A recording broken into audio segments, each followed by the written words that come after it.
Alors, pour étudier le tout petit, évidemment, ça a été la méthodologie qui a tout changé. Autrefois, on essayait de comprendre les enfants en leur demandant certaines choses, donc on les faisait participer à des activités. Jean Piaget a beaucoup utilisé ses propres enfants pour les questionner, pour savoir comment ils pouvaient résoudre certains problèmes. Mais pour questionner un bébé beaucoup plus jeune qui ne parle pas, là, on était un peu limité. Pendant très très longtemps, on a eu assez peu de connaissances sur le développement cognitif d'un nourrisson de quelques mois. Et c'est grâce à des méthodes qui ont commencé à apparaître dans les années 60, des méthodes scientifiques, rigoureuses, expérimentales, qu'on a commencé à pouvoir mesurer. Alors on a mesuré d'abord des temps de réaction, des temps de succion, des temps de regard, et on a commencé à comparer nos bébés selon leurs âges, dans leur capacité de discriminer certaines formes, d'avoir des capacités de mémoire.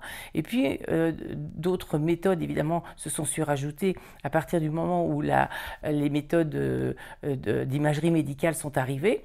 On a pu utiliser beaucoup l'électroencéphalographie parce que la mesure de l'activité cérébrale électrique est aussi un marqueur de l'activité. Donc on pouvait regarder dans certaines zones comment le bébé réagissait.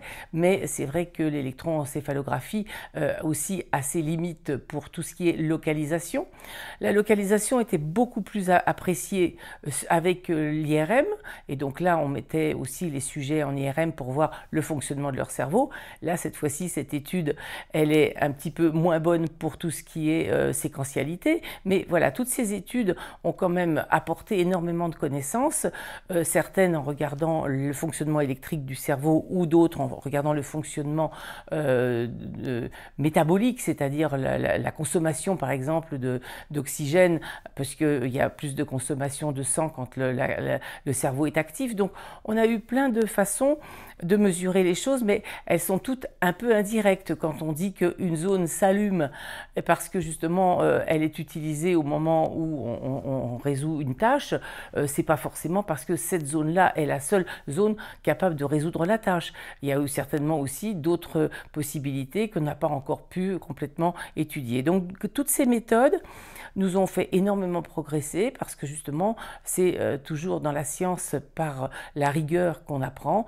On va toujours avoir la même rigueur scientifique en prenant des précautions expérimentales, un échantillon représentatif, suffisamment de sujets, des statistiques, et avec toutes ces précautions-là, les recherches peuvent valider certaines hypothèses, et on a énormément progressé justement grâce à tout cet affinement méthodologique.